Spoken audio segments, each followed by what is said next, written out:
मंगलू एक गवाला था। एक दिन जंगल में उसकी गायें चर रही थी। वह चीड़ के पेड़ों की छाँव में बांसुरी बजा रहा था। बांसुरी की धुन जंगल में गूंज रही थी। तभी उस रास्ते उसने राजा के दल को जाते हुए देखा। मंगलू जोर से हंसा। वजीर ने इसे राजा का अपमान समझा। उसने राजा से मंगलू की शिकायत की। राजा ने मंगलू से हंसने का कारण पूछा। वह बोला, मैं समय आने पर बताऊंगा। राजा क्रोधित हो गया। उसने गवाला को जेल में बंद करवा दिया। मंगलू ने राजा से निवेदन किया, महाराज, मुझे बांसुरी बजाने का शौक है। मुझे जेल में भी बांसुरी बजाने की इजाज़त दीजिए। तुम सुबह रोज सुरक्षा कर्मियों की उपस्थिति में बांसुरी बजाने जेल से थोड़ी देर के लिए बाहर लाए जाओगे। कुछ देर बाद फिर जेल में कैदी के रूप में रहोगे। राजा ने मंगलू को आज्ञा दी। राजा की एक लड़की थी। उसका नाम दिव्या था। वह खूबसूरत थी। उसे गाने का शौक था। एक दुर्घटना में उसकी याददाश्त चली गई थी। अब वह किसी से बात नहीं करती थी, गुमसुम रहती थी।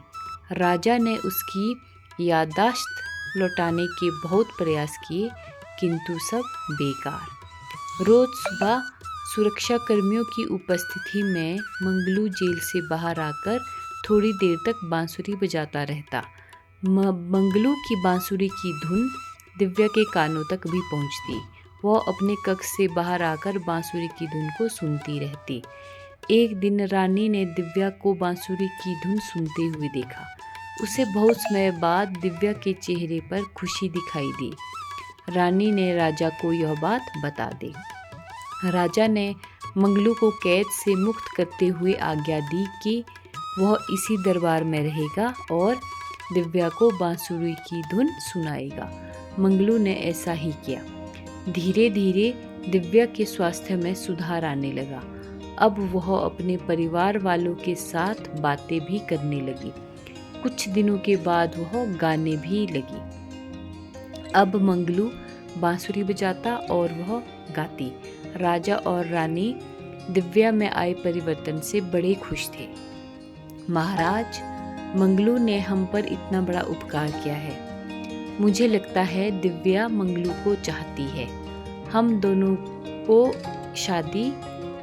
इनकी शादी करानी चाहिए। एक दिन रानी ने राजा से कहा, महारानी, हमारा कोई पुत्र नहीं है। हम जिसके साथ दिव्या का विवाह करेंगे उसे ही इस राज्य का उत्तराधिकारी भी बनाएंगे। राज्य चलाने के लिए बुद्धि एवं चातुर्य आवश्यक है।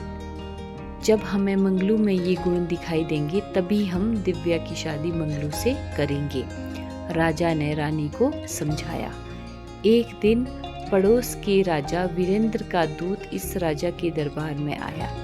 उसने राज दरबार में राजा वीरेंद्र का संदेश पढ़कर सुनाया।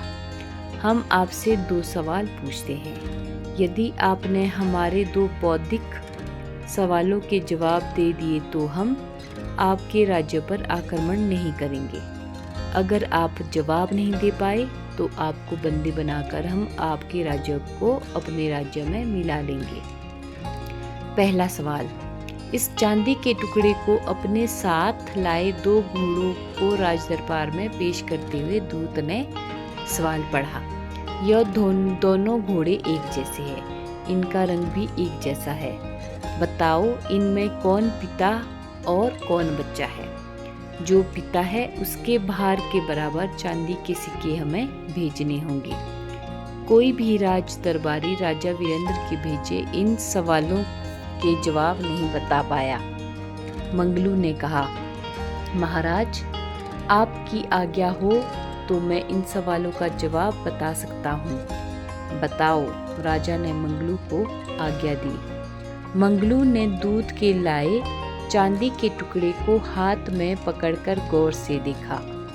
वह बोला, महाराज, यह चांदी का टुकड़ा पड़ोस के राजा वीरेंद्र और आपके राज्यों के नक्शे के रूप में है।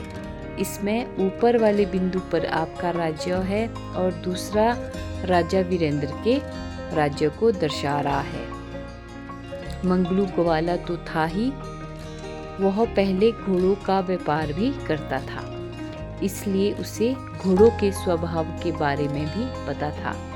दूसरे सवाल का जवाब देते हुए मंगलू बोला, दूध के लाए इन 2 घोड़ों को मैदान में एक साथ छोड़ दिया जाए।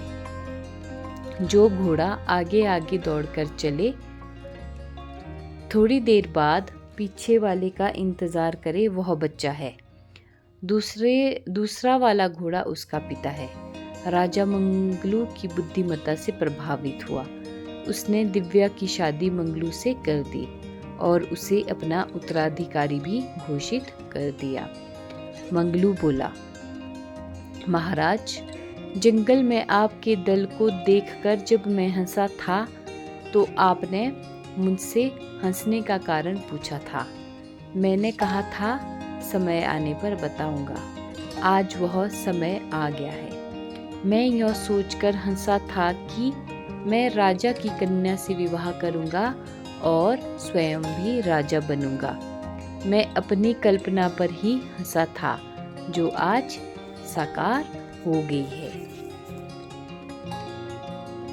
Thanks for watching.